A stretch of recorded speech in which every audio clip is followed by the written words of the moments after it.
सभी साथियों को वंदन। मैं कुलदीप कुमावत स्वागत करता हूं के स्टडीज सेंटर पर।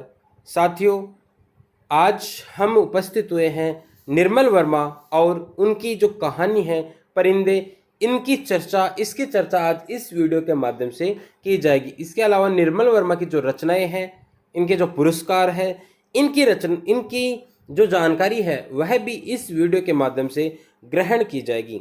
साथियों, एक छोटी सी बात कि नेट के पाठ्यक्रम में जो कहानियां हैं वह कहानियां मैंने अपने YouTube चैनल पर अपलोड कर रखी है। आप प्ले लिस्ट में जाकर के उन कहानियों को, उनके पात्रों को, उनकी मतलब जो लेखक है उनकी रचनाओं को जाकर के आप समीक्षा आदि मेरे चैनल पर जाकर के आप देख सकते हैं।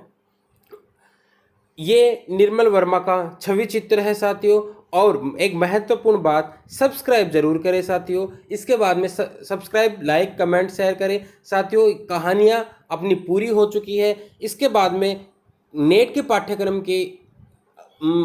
पाठ्यक्रम के अंतर्गत अपन को किस बिंदु को या किस इकाई को पढ़ना है वह आप कमेंट बॉक्स में जरूर रखें।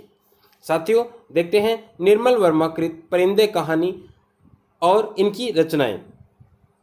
निर्मल वर्मा, इनका जन्म 1929 ईस्वी में हिमाचल में होता है और 2005 नई दिल्ली में इनकी मृत्यु होती है। साथियों, रचनाएं की चर्चा करें तो इनकी रचनाएं उपन्यास वेटिन 1964, लाल टिन की छत 1974, एक चिथड़ा सुख 1979, रात का रिपोर्टर 1989 और अंतिम अरण्य 2000 ईस्वी। ये इनके महत्वपूर्ण उपन्यास है जो परीक्षा में अक्सर कई बार परीक्षाओं में पूछे गए हैं। कहानी संग्रह की चर्चा करें तो परिंदे इनका कहानी संग्रह भी है और परिंदे कहानी भी है, इस चीज़ का ध्यान में रखना। 1960 में यह कहानी संग्रह प्रकाशित हुआ और कहानी की अगर बात करें तो कहानी 1957 में लिखी गई थी। जलती झाड़ी 1965, पिछली गर्मियों में 1965, बीच बहस में 1975, कव्वे और काला पानी 1983, सूखा 1995, सूखा और अन्य कहानियां 1995। ये इनकी कहानी संग्रह है।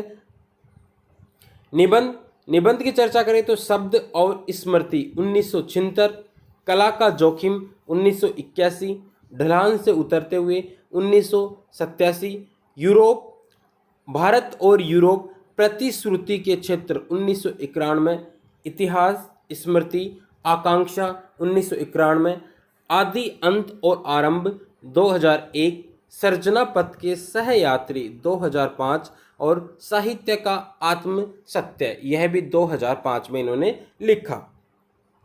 यात्रा संस्मरण, चीड़ों पर चांदनी, यूरोप प्रवास से इसका संबंध है। यूरोप प्रवास के दौरान इन्होंने चीड़ों पर चांदनी नामक संस्मरण, यात्रा संस्मरण या यात्रा वृत्तांत लिखा। हर बारिश में 1977, धुंध से उठती धुन 1996।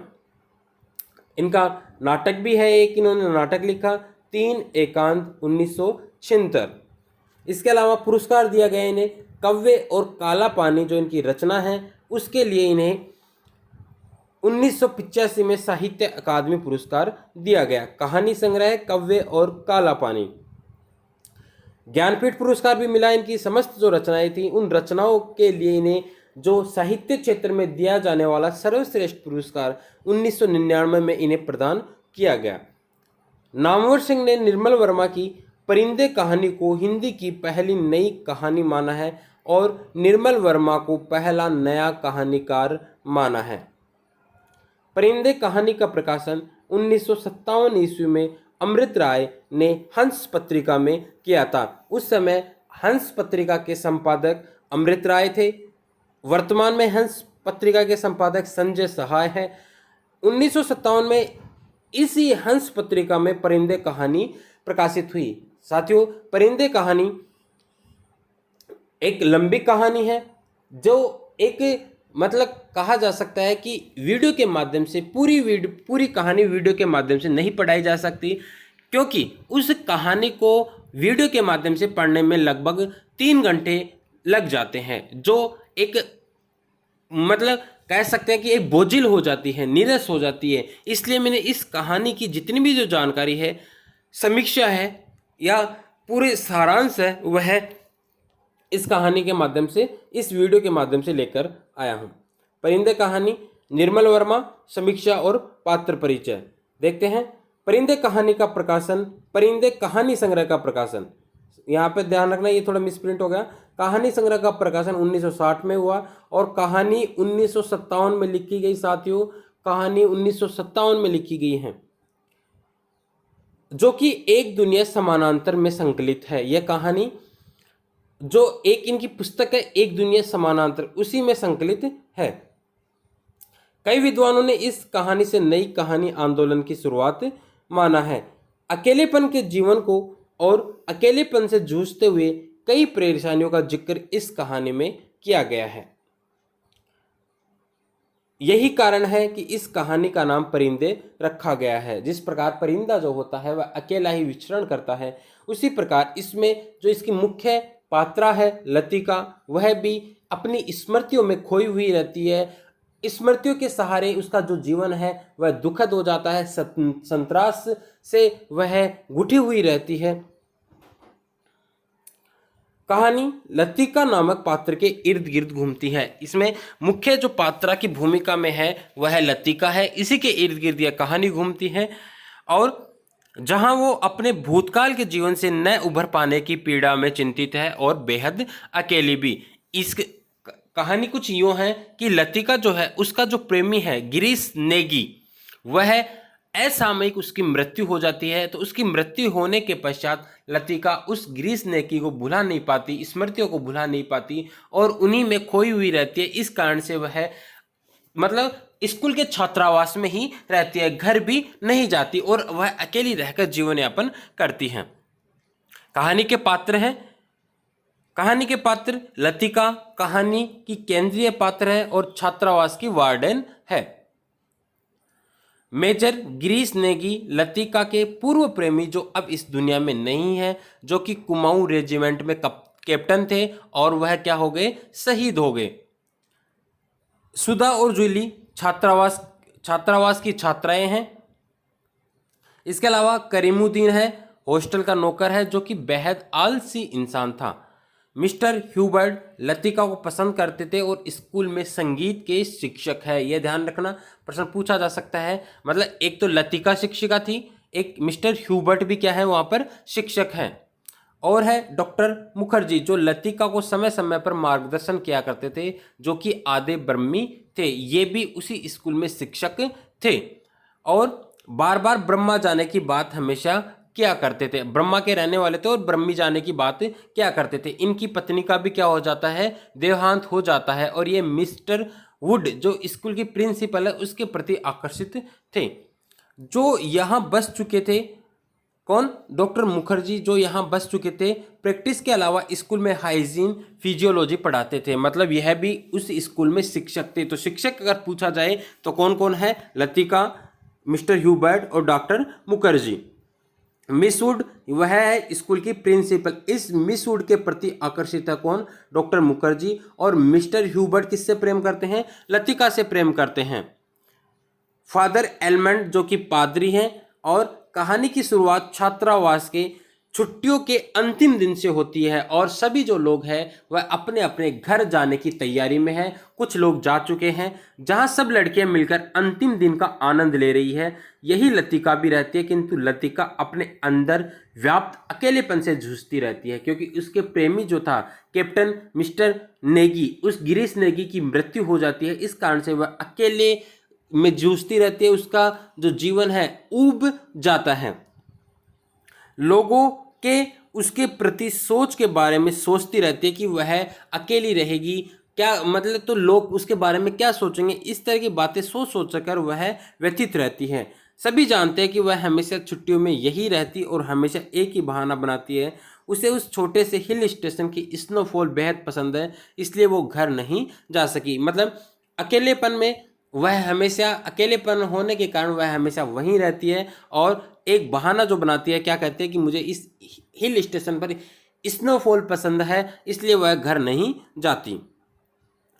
लतिका को डॉक्टर मुखर्जी और मिस्टर ह्यूबर्ट अपने कमरे पर एक कॉन्सर्ट पर निमंत्रण देते हैं, एक मतलब एक आयोजन, एक मीटिंग पर बुलाते हैं। वह मना करती है, फिर भी उसे आना ही पड़ता है। लतिका उन्हें मना कर देती है। डॉक्टर मुखर्जी और मिस्टर ह्यूबर्ट जो लतिका की तरफ आकर्षित थे, प्रेम पत्र भी लिखता है। लतिका वहां जाकर भी खुद में ही स्मृतियों में खोई रहती है। वहां जाने के पश्चात भी वह अपनी स्मृतियों में खोई रहती है। सोचती है कि क्या वो बूढ़ी हो गई है अपनी स्कूल की प्रिंसिपल की तरह। तो वह सोचती है कि ऐसे अगर मैं अकेलेपन में रहूंगी तो क्या मैं बूढ़ी तो नहीं हो गई हूँ। तो तभी उसे याद आया कि मिस्टर ह्यूबर्ट जो उसका मतलब जो उसे प्रेम किया करता, लतिका को प्रेम किया करता था, मिस्टर ह्यूबर्ट का प्रेम पत्र जो उसे कुछ महीने पहले मिला था, इससे उसे यह तसल्ली हुई कि वह अभी बूढ़ी नहीं हुई है, अभी भी उसमें आकर्षण बाकी है। उसे लगता है कि अभी प्रेम पत्र दिया गया है तो मैं बूढ़ी नहीं हुई, मुझ में आकर्षण है। तो इस प्रकार वह खुद को तसल्ली देती है।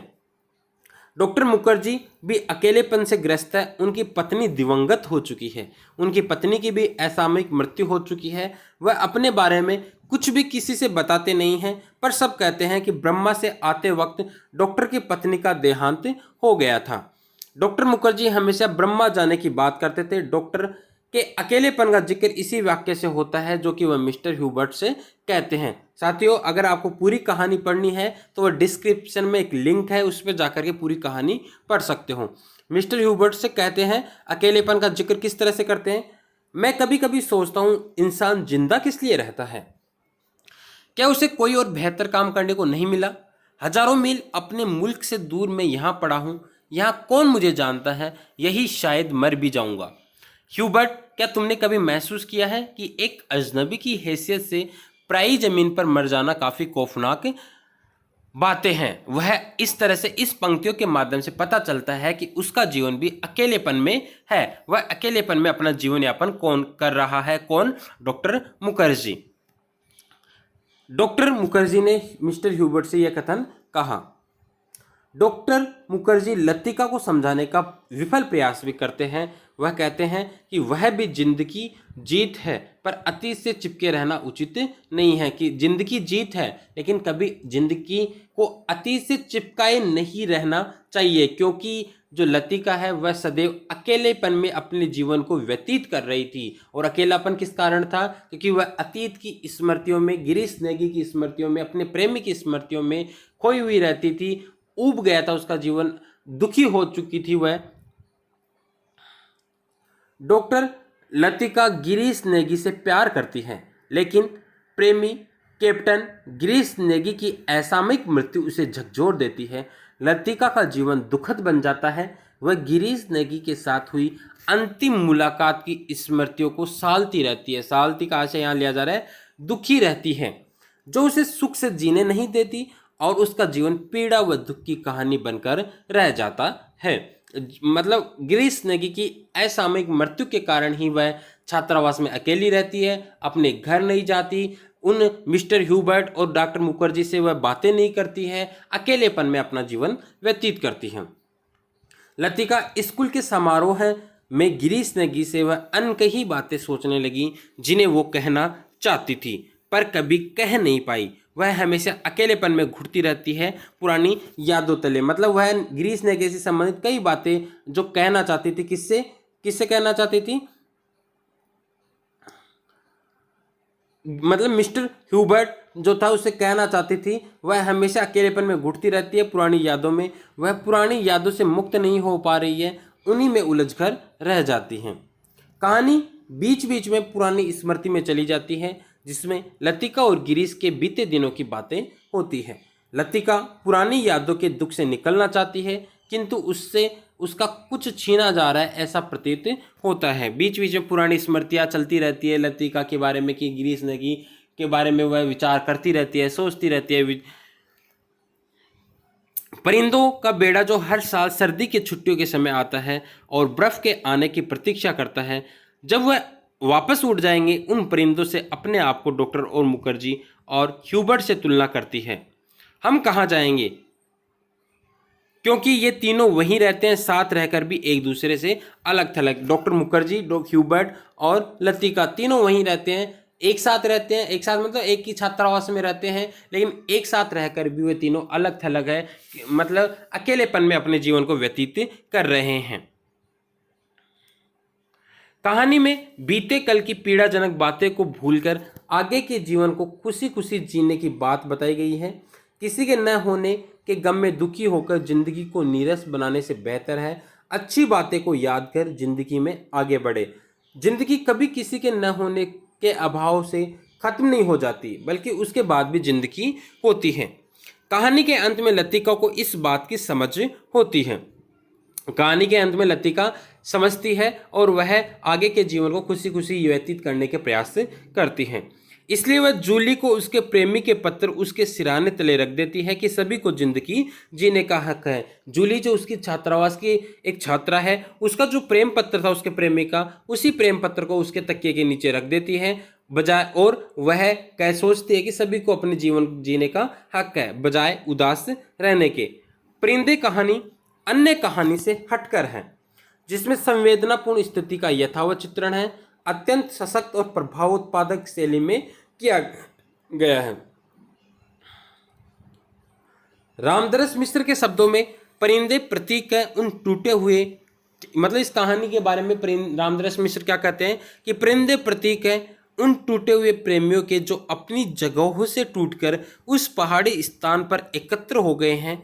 Latika, doctor Mukherjee, mister Hubert भी तो परिंदे ही हैं, किंतु परिंदे तो एक ठहराव के बाद मैदान की ओर उड़ जाएंगे, किंतु वे तीनों कहाँ जाएंगे कि पक्षी जो होते हैं कुछ समय के लिए अपना स्थान बदलते हैं और वह उड़ जाते हैं, लेकिन Latika, doctor Mukherjee, mister Hubert तो परिंदे ही हैं, लेकिन वह उड़ नहीं सकते। उनको तो अकेलेपन में ही जीवन व्यतीत करना है। वे तो उसी सुनसान पहाड़ी स्थान पर एक साथ होते हुए भी अलग अलग रहने के लिए अभिशप्त है। ये किसका कथन है? रामदरस मिश्र का। इसके अलावा परमानंद श्रीवास्तव का कथन है कि निर्मल वर्मा की यथार्थ संवेद्यता आत्मचेतना पर आधारित होने के कारण अधिक गहन और तीव्र है। यह कथन किसका है? यह परमानंद श्रीवास्तव का कथन है। तो इस प्रकार ये मुख्य जो दो कथन है वह भी आप ध्यान में रखना साथियों। इस प्रकार कहानी का अपन ने निष्कर्ष रूप में सार जाना है। कहानी आपको अगर पूरी पढ़नी है तो डिस्क्रिप्शन में लिंक है, उस पर जाकर के आप कहानी पूरी पढ़ सकते हैं। और सब्सक्राइब जरूर करें, शेयर करें। धन्यवाद।